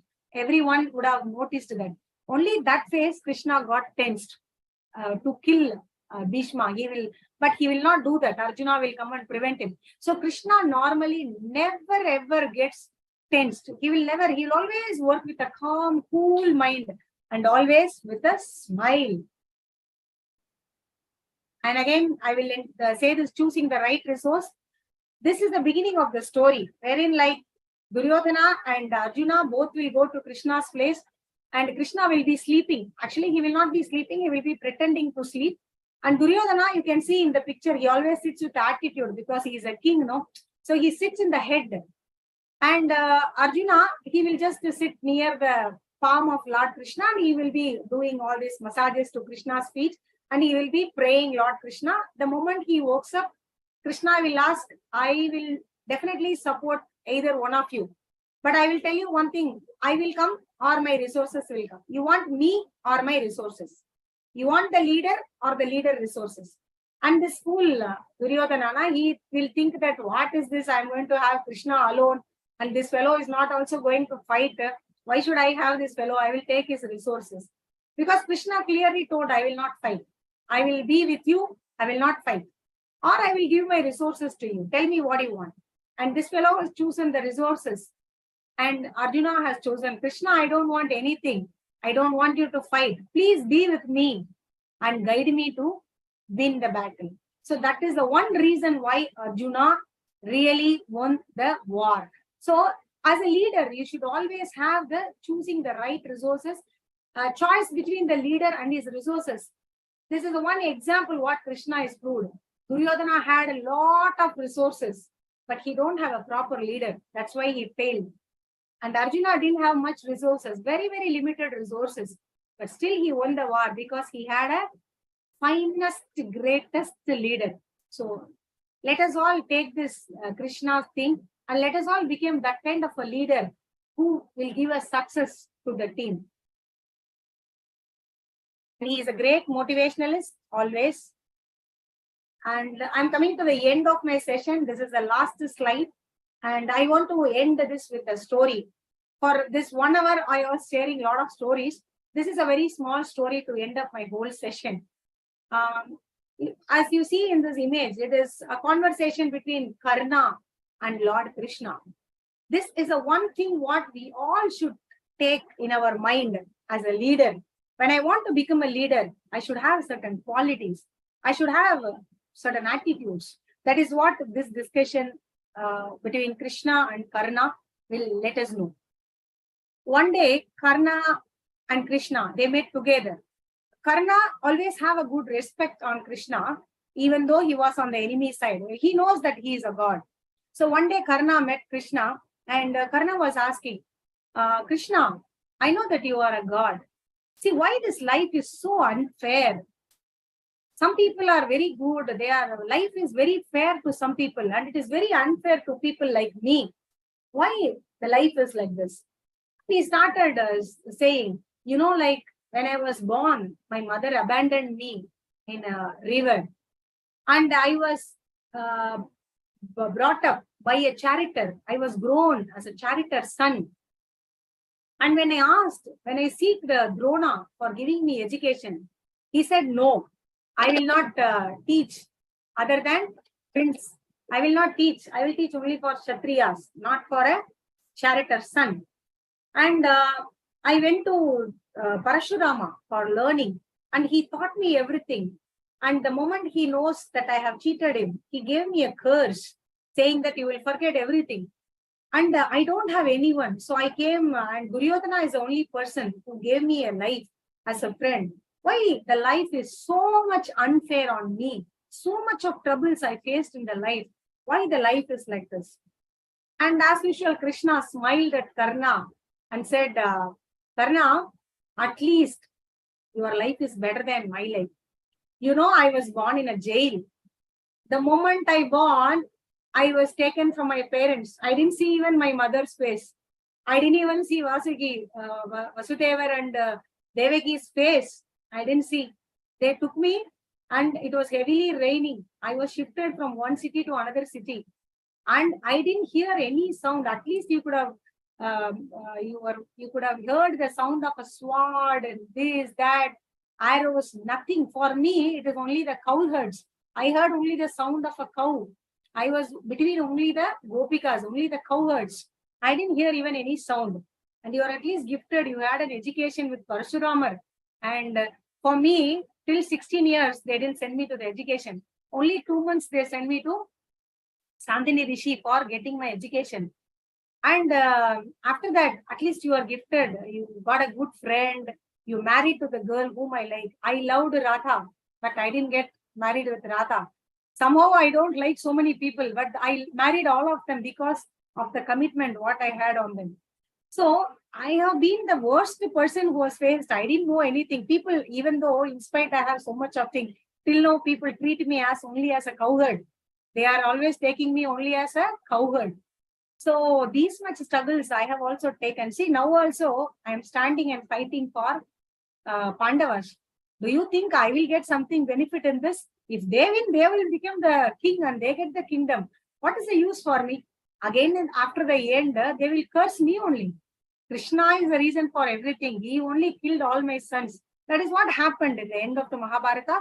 Gandhari cursed Krishna that you are the reason for the death of the entire dynasty. Entire Astinapuram is destroyed because of you only. So your entire thing will, your dynasty will also get destroyed. That is how Dwaraka has completely gone under the water.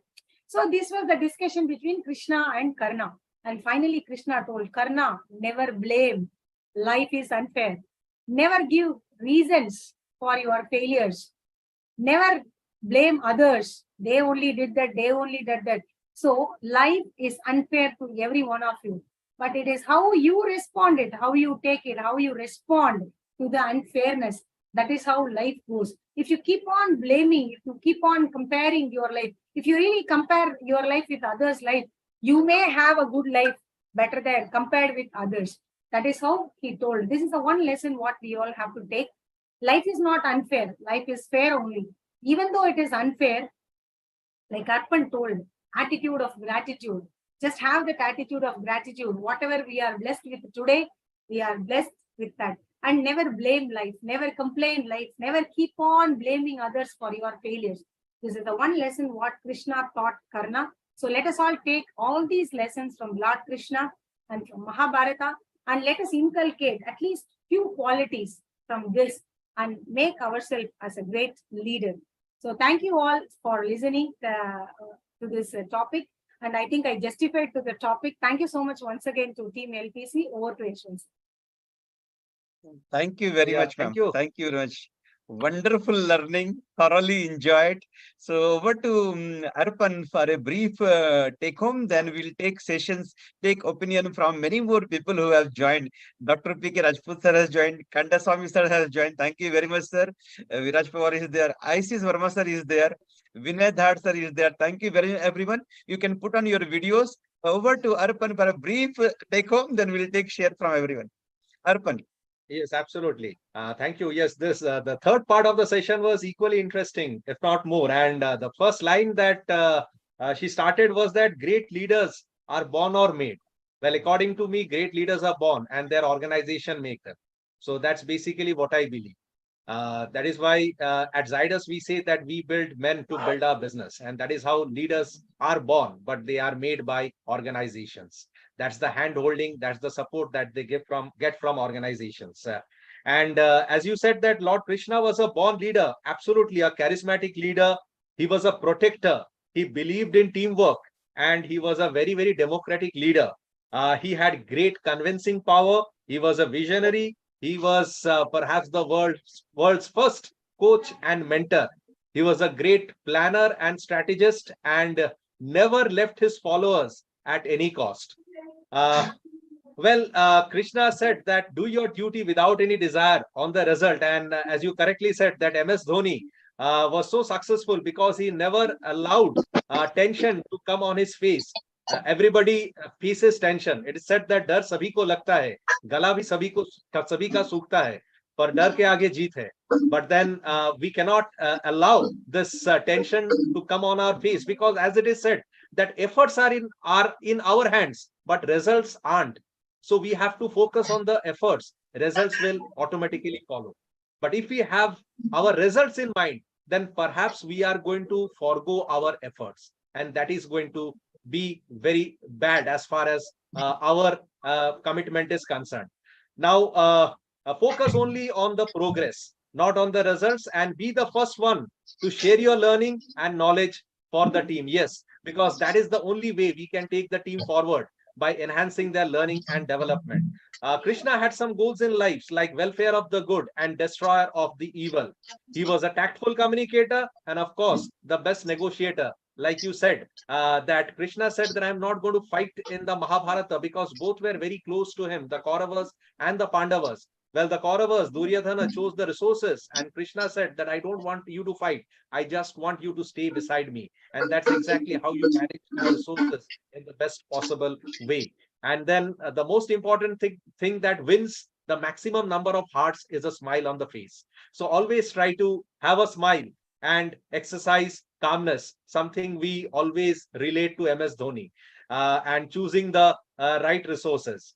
So this is, I think, one of the greatest lessons that we have learned on leadership skills from the Mahabharata. We used to go for so much westernization when it came to leadership bearing. We used to read books on foreign authors to enhance our leadership, little knowing that our epics, the Ramayana, the Mahabharata, the sacred Bhagavad Gita, they hold the key to success for so many leaders. They hold the key to the best leadership lessons that we can ever learn. And those have been so very biblical to all of us as far as learning and development is concerned, and developing ourselves as leader is concerned. So thank you so much, Meenakshi ji, for such a wonderful session. I know we are flooded with questions and we are flooded with guests on this platform. So it's over to Yashwant ji to take care of the next part. Thank you very much. Thank you very much, Arpan. A wonderful deliberation. I will first go to Dr. P.K. Rajput sir. Sir, first of all, thank you very much. On a busy Sunday, you have given time to LPC. You are always there wherever we need you. A brief, Dr. Rajput sir, a brief about your insights on this leadership lesson from Krishna. Sure. So first of all, thank you once again, LPC, Yashwant sir, ICS sir, Arpan, and everybody. And a special gratitude to Meenakshi ma'am. That's the reason I have written that she is a great storyteller, a great leader, and she put the things in a very, very simple way that any person can understand about it. So though I was little late, but I was just writing a couple of the points which just now she told about it. So I just can I just put it here? Yes, yes, please, Yeah. please, So there are please. 10, like the way we talk about the 10 commandments. I was writing the points. What are the 10 things which I have learned? One is the vision. Vision has to be very clear. Second thing is the leadership part, right? Third is the motivation part. Fourth is the excellence in the work. Then next is achieving goals. Decision making and planning, which we have learned here, right? So I'll not repeat for the sake of repeating. The grassroots level of human thinking, which she told about it in the second chapter. And helping to improve the human thinking through creativity, through the way we want to make the things happen, the way Krishna used to guide, avoiding the conflict, tensions, be very calm, cool, poor productivity and absence of motivation through the harmonious state of the affairs. Then the last is the results, because that's the conquering of the Pandavas. So results will automatically enhance the quality of actions and their entire results. So these are the 10 points which I have learned, which Meenakshi ma'am has spoken. And it's very, very nice because Gita and Mahabharata, right? Gita is again the 18th Adhyay of the Gita, right? Which tells us a lot. And I am a strong believer of reading Gita. I keep on reading Gita and keep on ensuring that how the things can be inculcated in that, right? So it gives us a lot of insight. And no doubt what Meenakshi ma'am has said that Lord Krishna is one of the best guru in management. People, they talk about the new management people, but in our mythology, we have the management people. So we can make the things happen. And that's what Krishna made it. So that is all about it. And I also like to add one thing, that if you want to fight, then there will be a Mahabharata. If you want to reunite, there will be a Ramayana. Thank you very much, sir. Wonderful. And you have given a hint that we can have leadership relations from Ramayana next time. Definitely, it will be another good way to learn from our mythology. I would like to go to Candy, sir. Thank you very much, Candy, sir, once again for coming live. He is again. Yes, yes, Sir, ma'am. once again. Meenakshi, ma'am. Thank you, Rajput sir. It's really, I'm very honored and blessed to hear your comments. Definitely, I told Yashwant sir, I will definitely take one leadership lessons from Ramayana, because Rama and Krishna are both different type of leaders. And the story is only to differentiate that a leader can be this type also, that type also. So we will definitely share that also once. And thank you so much, sir, for sparing your time and giving the comments. And they both are the avatar of Vishnu. Right. Yes, first Ram has come, and then only the Krishna has come. And how the Krishna was, he died with that archer who has killed him. I just want to add one thing, because Ram has killed Bali, right? In that, and that the Bali's wife has given that curse to Ram, that is going to happen. So that's the reason in the next of the thing, the journey, it had happened. So very, very wonderful. So we'll love to listen, ma'am. Thank you so much. Thank you so much. Thank you, sir. Thank you. So over to Candy, sir. Yes, thank you, Mr. Yashwant. Good morning, Meenakshi ma'am. So there is a different, way of seeing Mahabharata. So I have taken in this three part, every part, because any topic for that matter, we may not be knowing or we will be remembering the entire content, but we can take the crunch out of it. In your first part, it is the attitude and association. And in the second part, low-key strategies. And in the third part, sharing the knowledge, and don't focus on the results, focus only on the process, be it a playing or, war. So this is what I have taken. And most of us are knowing this, but we don't follow this. Any content for that matter, we might be knowing it, but we don't follow it. So when we hear such things, from the reliable people, it is not that who said that, what is being said.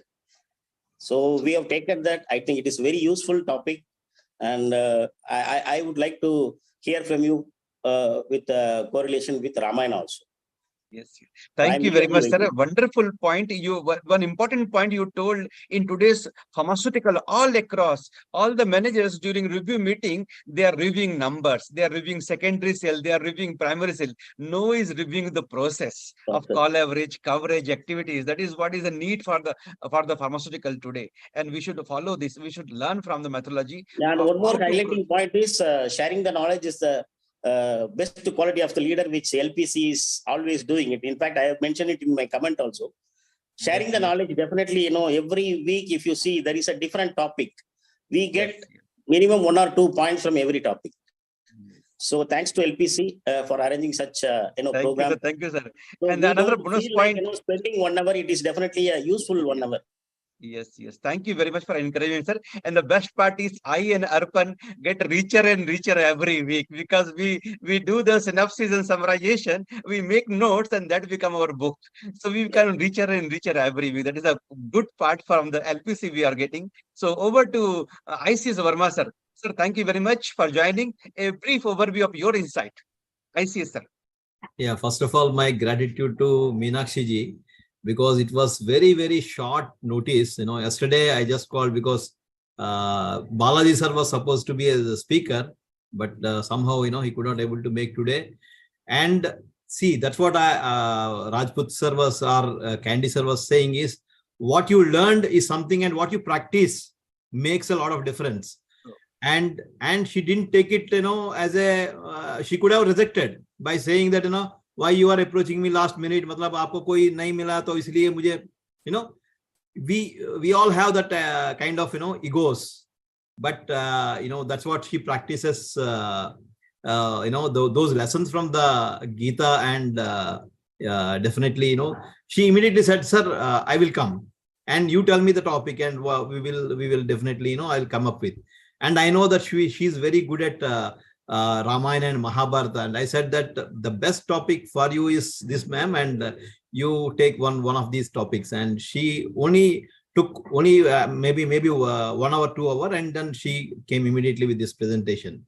So and from this session, there were many learnings, and one learning is different types of leadership. Today we are talking about servant leader, we are talking about autocratic leader, democratic leader. So Lord Krishna has used all these leadership styles thousands of years ago. And he also used his coaching skills. He coached Arjuna so well that he never come into the action. He made Arjuna to take action, or Pandavas to take action. So being a leader, it's not that because we cannot do everything. It has to be done by the people. So being a manager or being a head of a department, your coaching skills always play a very, very vital role, and people should be motivated to do that. And that will happen once you coach them well, you give them a right direction, and you interfere only when there is a requirement. And he interfered, Lord Krishna has interfered whenever is required. Otherwise, he was taking, he was guiding the guidance, and things are happening. So these are some of them, which when I was talking to her, so these were some of the nuggets I think, we should share, because probably because of time, she could not able to bring all these skills. Yeah, thank you. Thank you, sir. much. Thank you very much, sir. Wonderful deliberation. So before we close, 2 more things. Pankaj sir is there. Pankaj Srivastava sir, if you can at least unmute and share his view. Viraj Pawar is also there. Viraj, if you can share your view on that. And there are some people in chat box also, to name few. Satish Kumar, wonderful quality of leaders sharing the knowledge, and good strategy with poor implementation will be tragedy. That is the one learning point he has shared. Thank you very much. Viswanathan sir says, great learning from Lord Krishna, ma'am. Thank you very much. And Sudeep Bhaumik, who is again vocal very much about this topic. Utilization of resources is best skill of a leader. Thank you very much, everyone, for sharing your learnings and appreciating. So I look forward to Pankaj sir, if he is available. Yes, sir. Thank you very much. Yes, Yashwantji, first of all, it's so nice to see all of you in person. And as I told you, the first 45 minutes I could listen without any interruption. But after that, there was some association meeting, so I had gone down. So I've just now come back when I heard your voice. So first of all, I would only like to say that the topic is very relevant, and Meenakshi ji has got her own, beautiful style of connecting the Mahabharata, episodes with the management learnings and leadership learning. So that was something which was wonderful, and I mean that is all I would like to say. And of Thank course, you. I'm going to once again. See the recording, Yes, completely, so definitely. that That is the I will be in a better position to connect true, true, what true. subsequently happened after 45 minutes.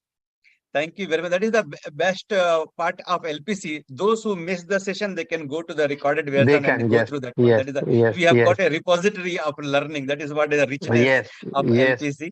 Thank you very much, sir, once again joining. I remember once you were telling that we have got so much repository that you can actually publish 2, 3 books also. Yes, yes. Right, sir. Okay. Thank you very much again. Okay. So I'll Thank go you. to Meenakshi Thank you. ma'am for the closing remarks, and then we'll take closing remarks from others and close. Meenakshi ma'am, how did you find this platform and the point? Yes, Viraj sir. Viraj sir, go ahead. Viraj sir also. Yeah, Viraj thank you Pawar. so much. Yes. Thank you so much. Yeah. So, after a long time, actually, I've listened the entire session of LPC, and that was a really fantastic fest from all of you guys. So, thank you for very much. And Meenakshi ma'am, you have been fabulous. 2, 3 important points which I would like to now correlate in this hookah days, like post this pandemic that we had experienced few years back. Most of the things are still not getting streamlined yet. And as far as pharma field goes, the marketing and sales team has been really a challenge at the top of the management. So if you look at the strategies getting made in that four wall, but the execution has become a real challenge for everybody. The leaders are not really behaving like a leaders. And the most important point that you have touched in between was, establishing the principles, which has to be the core of every leader who is working in any organization. So those principles establishment is still a missing link. And I think you have touched a very valid point how Lord Krishna has, through various examples, you have tried to correlate the things like how he's establishing the principles within. Another important point which I would like to definitely reiterate is in today's world, I think the leaders are not giving the credit to the team, but they are most likely taking the credits. And probably that is the entire mess which is happening. Because today, entire teammates, whether it is a medical rep or ABM or a RBM or a ZBM, they are well grown up and they are matured enough. So they understand what credit has to be given to them and what credit can leaders can take. But in today's world, I think most of the leaders are not doing that mistake by not giving the right credit to the right people. So this mindset has to be changed at leadership level. The last point, which definitely would like to request and would love to listen next time from ma'am, is how with the correlation with Ramayana. Last 2 weeks, I have been listening, Dr. Kumar Vishwas. You might have heard most of you like Apne Apne Ram. The very wonderful session he has delivered, and he has also tried to correlate in today's practical situations what we all are going through.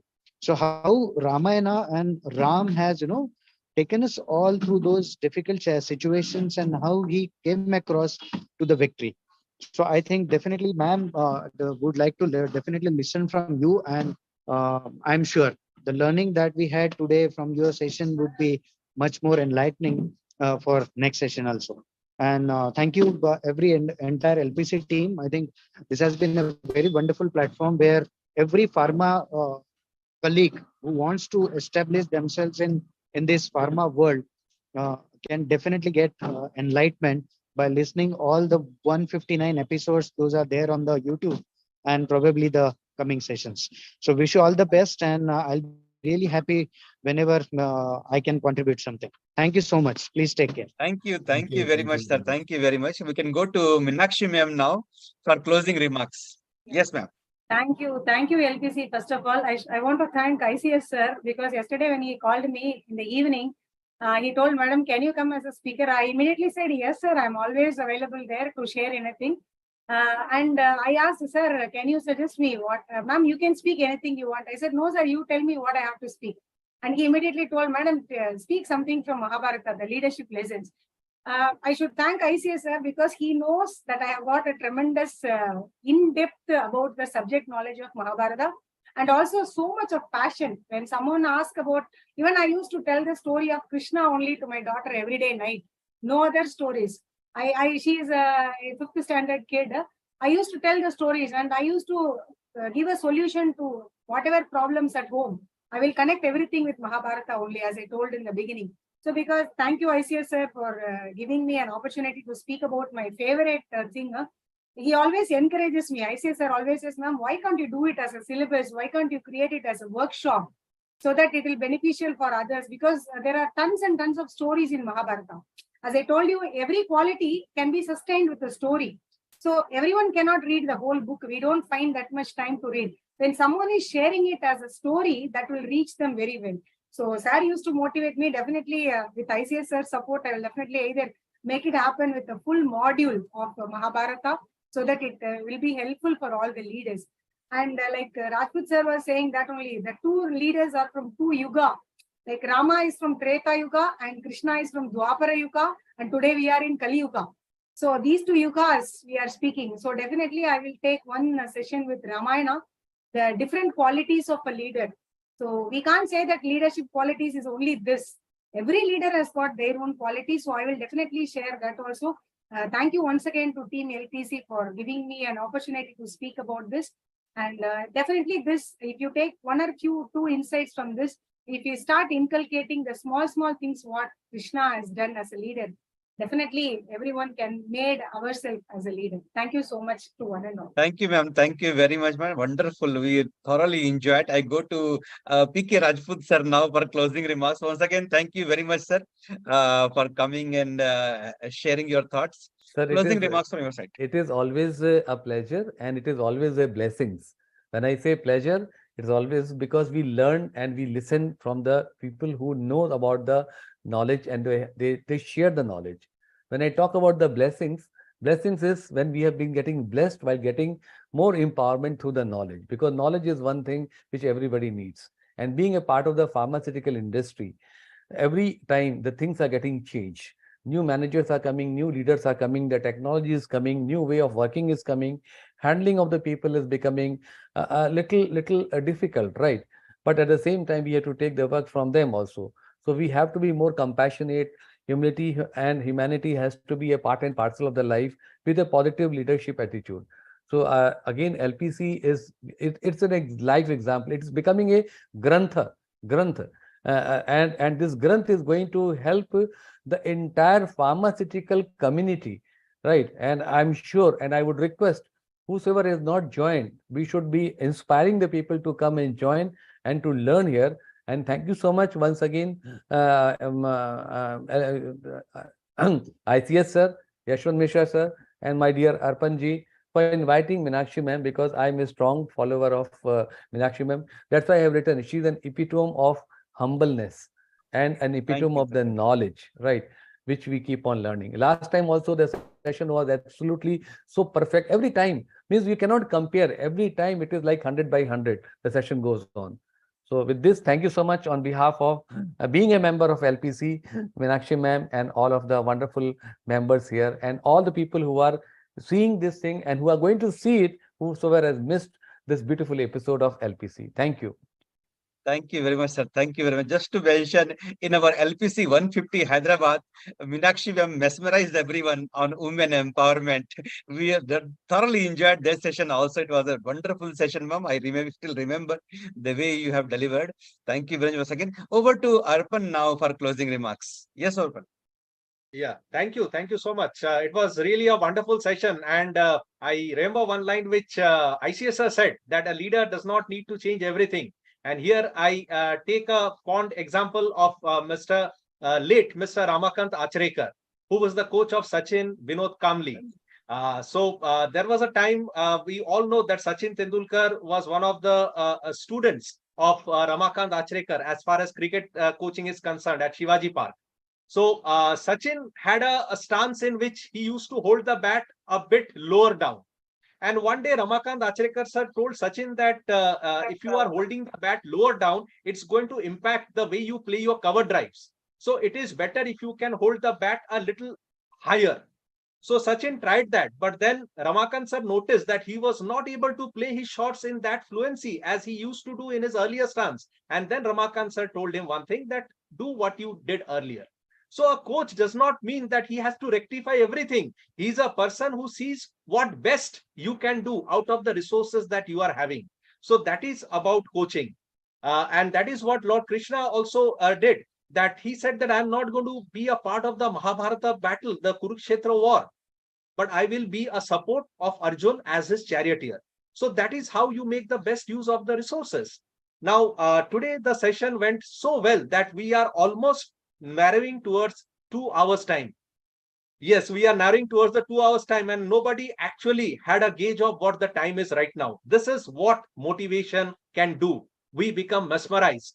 We become so much into a different orbit that we lose track of the time. And that's exactly what Meenakshi ji has been able to do to all of us. But every good thing has to come to an end. And before I leave, a word of caution that we are still not over with COVID. So let us please maintain the COVID appropriate behaviors of SMS, that is sanitization, mask and social distancing, along with the compulsory vaccination.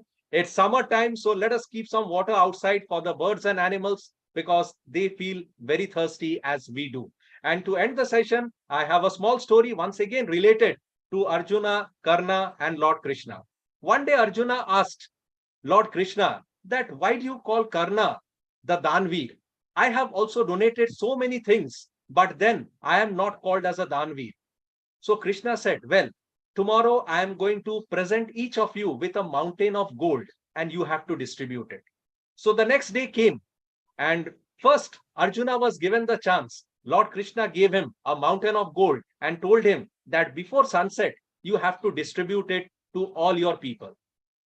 So Arjuna was very happy. He came with an axe and he cut the mountain and started distributing it to the people. But it was sunset, but he could not even complete cutting half the mountain because he wanted to give it himself. Next, it was Karna's turn, and the next morning, Krishna presented the same mountain to Karna. What Karna did, he asked the people and said that please come and take whatever you like. And even before sunset, the total mountain was empty. So now Lord Krishna told Arjuna, did you realize where you made a mistake? You wanted to do everything with your hands, but Karna empowered the people. So that is exactly what the quality of a leader is, empowering the people. That is what MS Dhoni did, giving any player, a new player, a rookie, at least 5 to 6 chances, because it is never within the first or second chance that you succeed. You need a few more chances. And if you find that an axe is over your head, you will hardly perform. That is why he says that just go out and enjoy yourself. You are not having the results in your hand, but your efforts are definitely in your hand, and that's exactly what you are going to do. And that is the thing that has brought about a transition, a transformation in the mindset of players who are now playing in this IPL. And Yashashvi Jaiswal is one such example, who is not knocking the doors of the Indian cricket team, he is banging the door. He is a person who is surely going to secure a place in the team. And Shubman Gill. So think about a team of Indian T20 team in which Yashashvi Jaiswal and Gill is going to open. So I think Indian cricket is really in good hands. And thanks to MS Dhoni and such empowerment, which has gone in believing the credibility, the ability of young cricketers and giving them a chance to express themselves. So that has been the learnings from today, from Meenakshi ji. And I'm really waiting when she brings out something from Ramayana, because that's going to be a different leadership quality of Lord Rama, which is so very different from Krishna. Because in Krishna, it was more of mentorship. But in case of Lord Rama, it's not going to be mentorship. It is a leader who knows the way, goes the way, and shows the way. So that's definitely something that we are all looking forward to. Thank you so much, everybody, for being with us and sharing your wonderful insights, your comments, and of course, your take-homes from this session. This is Arpan Kumar Paul saying goodbye to all of you with a promise of reconnecting with you next Sunday at the same time with the new set of speakers, with a new set of thoughts and a new set of learnings. So have a wonderful Sunday and enjoy it with your family. So goodbye and namaste. Thank you. Thank you very much. Thank you, Imagika Health, for the live streaming support. Thank you very much, everyone. Thank you very much. Thank you. Let's keep in touch. Thank you, Imejika. You can now close.